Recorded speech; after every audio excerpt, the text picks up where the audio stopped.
સંધાન all Gujarat integrated classroom સેટેલાઇટના માધ્યમથી જોડતી કડી એટલે સંધાન। नमस्कार।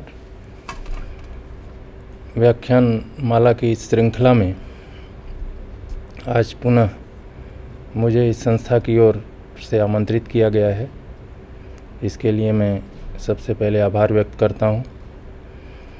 आज का विषय जो है वह तुलसीदास को केंद्र में रखकर किया गया है, इसलिए व्याख्यान की शुरुआत करने से पहले सबसे पहले हमें तुलसीदास के जीवन और कवन पर संक्षेप में थोड़ा प्रकाश डालना ज़रूरी हो जाता है। इस कड़ी में अगर हम तुलसीदास के कालखंड को देखें, समय को देखें, तो हिंदी साहित्य की भक्तिकालीन जो काव्यधारा है, उस काव्यधारा में राम भक्ति शाखा के प्रमुख और प्रतिनिधि कवि हैं। भक्तिकाल का समय संवत 1375 से लेकर संवत 1700 तक का है और इस दौर में तुलसीदास जी का जन्म संवत 1554 विक्रमी में हुआ। इस संदर्भ में एक दोहा भी प्रचलित है। 1524 विषे कालिंदी के तीर, श्रावण शुक्ला सप्तमी तुलसी धरे शरीर।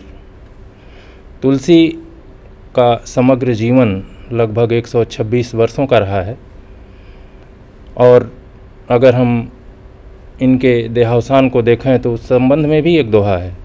संवत 1680 गंग के तीर, श्रावण श्यामा तीज शनि तुलसी तजे शरीर।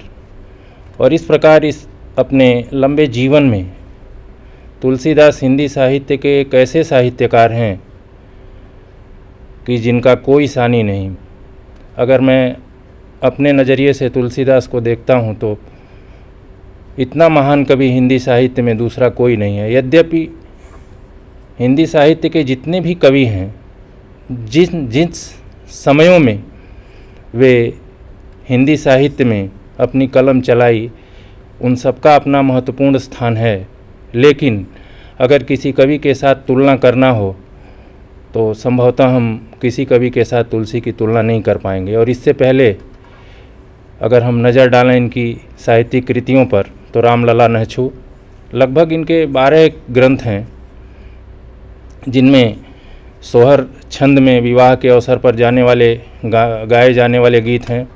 वैराग्य संदीपनी, यह रचना जो है वह सदाचार, सत्संग, वैराग्य आदि के द्वारा भक्ति भाव को प्राप्त करने के मार्ग को दर्शाती है। बरवे रामायण, यह 69 छंदों में रचित 7 कांडों में विभक्त रचना है।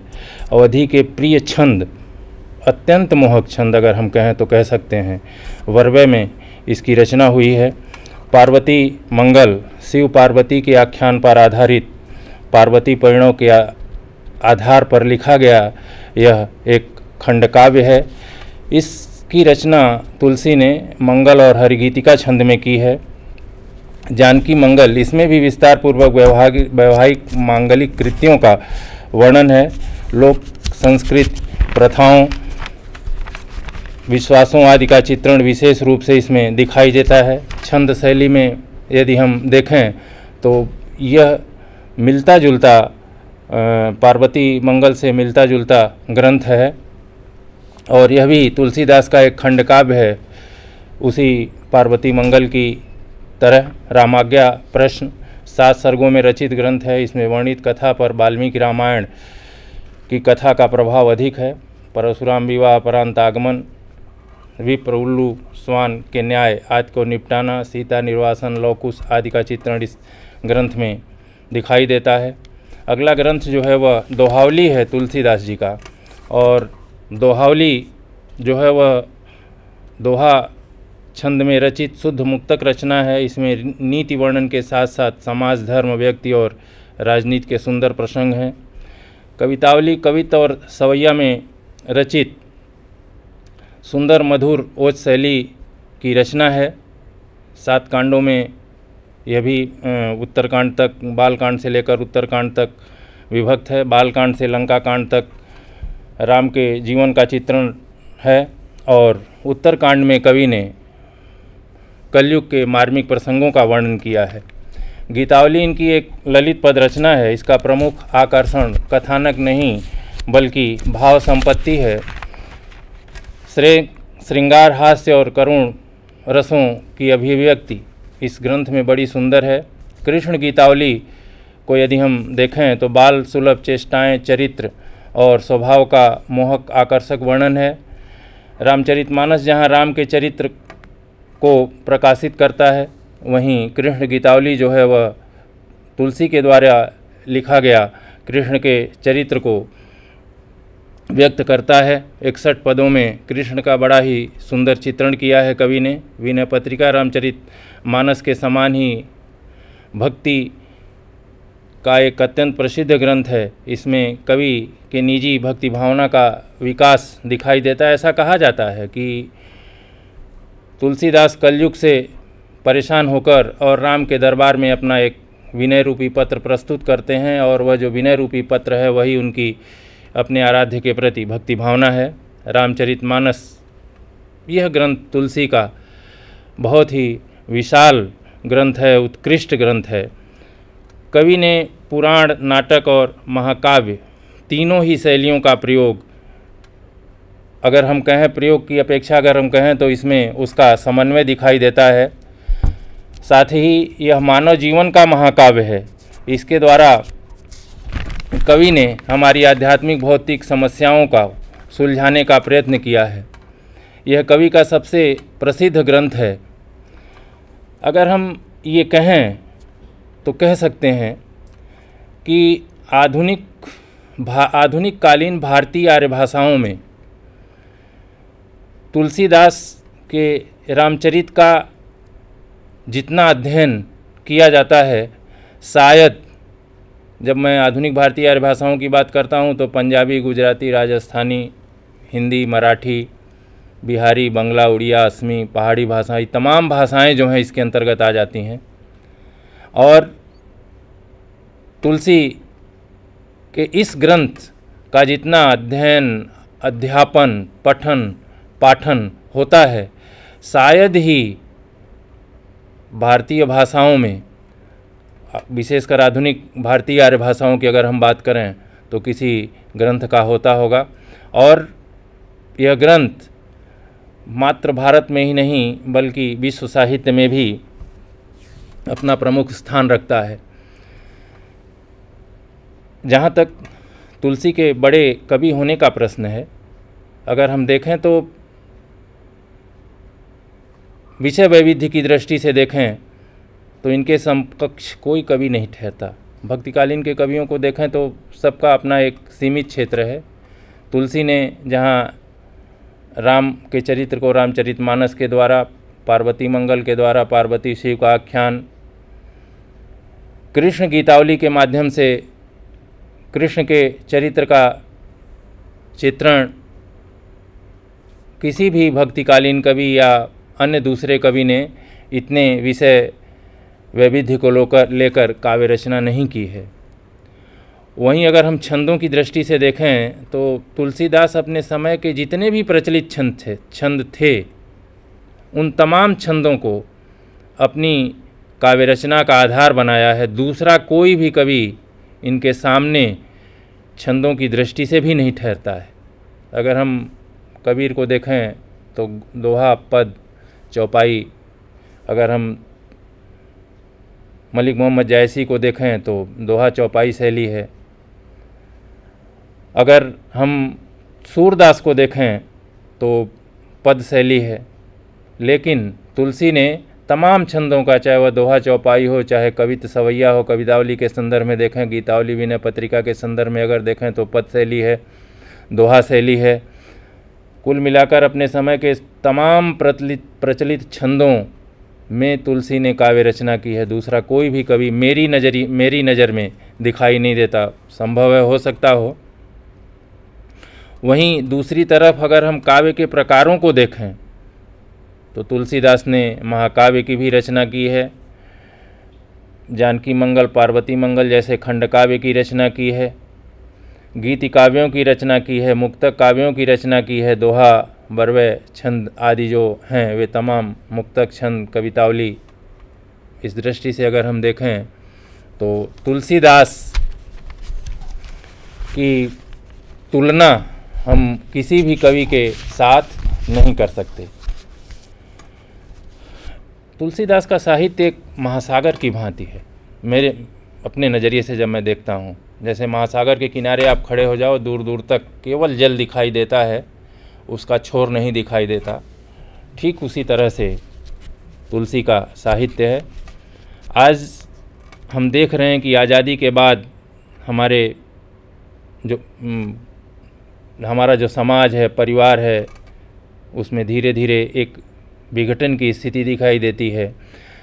अगर हम आज़ादी के बाद के साहित्य का अगर हम अध्ययन करें तो हम पाएंगे कि धीरे धीरे जो संयुक्त परिवार की एक परंपरा थी, धीरे धीरे वह टूटती हुई एकाकी परिवार में सीमित होती जा रही है। पति पत्नी और बच्चे, यही आज का हमारा एक परिवार रह गया है। और उसमें भी अगर हम देखें तो पति पत्नी हैं, बच्चा कहीं झूले में सो रहा है, पालने में सो रहा है। माँ के हृदय की जो ऊष्मा उसे मिलनी चाहिए, आज वर्तमान समय में माँ के हृदय की ऊष्मा उसे नहीं मिल पा रही। और इसीलिए मैंने सोचा कि अगर तुलसी के साहित्य में से अगर किसी विषय को पसंद करना है और उस पर अगर हमको अपनी कुछ बात रखते हैं और लोगों तक पहुंचती है, और अगर उसमें से कोई भी थोड़ा बहुत उसमें से ग्रहण कर लेता है, तो मैं मानूंगा कि हमारे विचार की अपेक्षा तुलसी का जो एक विचार है वह लोगों तक पहुंचा और हम अपने विचारों को थोड़ी सी सफलता की दृष्टि से हम देख सकते हैं। इसीलिए तुलसी का जो आदर्श परिवार संबंधी दृष्टिकोण है उस पर हम प्रकाश डालेंगे। अगर हम देखें तो परिवार जो है वह एक समाज की इकाई होता है। यदि परिवारों में सुख शांति के साथ अगर हम जीवन यापन करें तो समाज में भी सुख शांति का माहौल बना रहता है। अगर परिवारों में कलह और अशांति का वातावरण है तो समाज में भी हम देखेंगे कि कलह और अशांति बनी रहती है। परिवारों में यदि विघटन है, विषमता का भाव है, तो समाज में भी हमें ये चीज़ें दिखाई देती हैं। यदि परिवारों में ईर्ष्या द्वेष रहता है, समाज में भी है।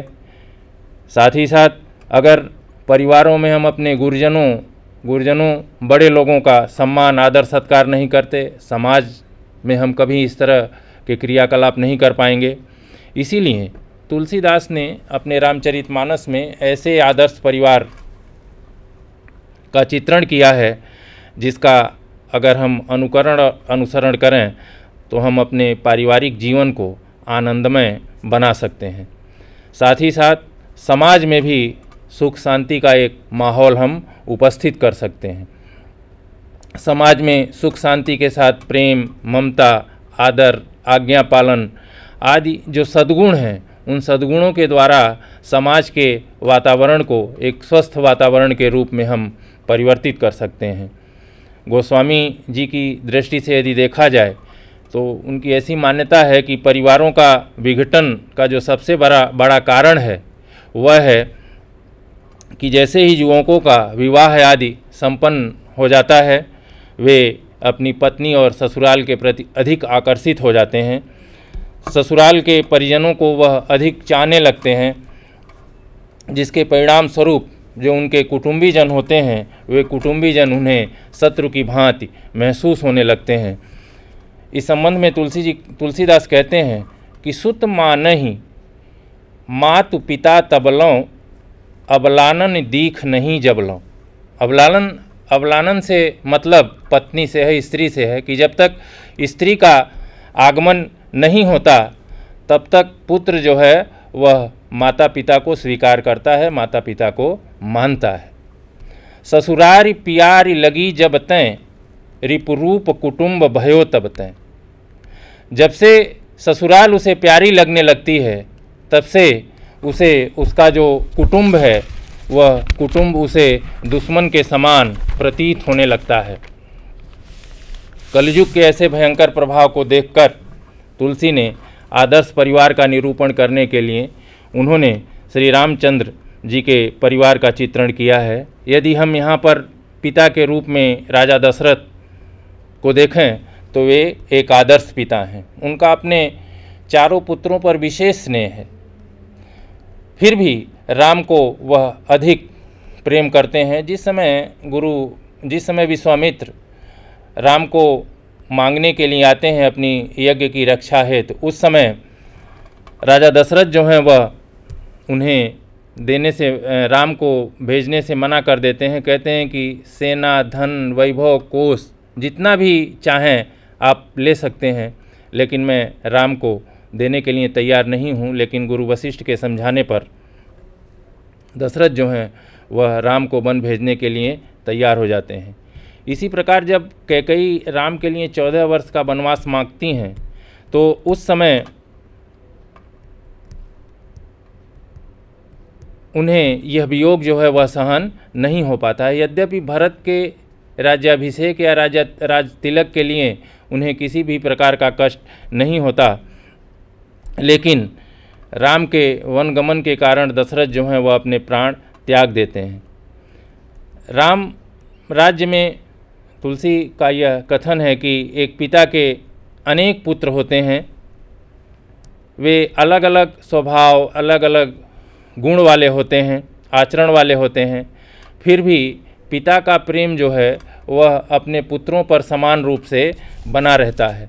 तुलसी ने लिखा है कि एक पिता के विपुल कुमारा हों ही पृथक गुणशील आचारा। एक पिता के अनेक पुत्र होते हैं, लेकिन उनके शील, उनके गुण, उनके स्वभाव जो होते हैं वे अलग अलग होते हैं। कोई सर्वज्ञ, कोई सब कुछ का ज्ञाता होता है, धर्म रत कोई धर्म में लीन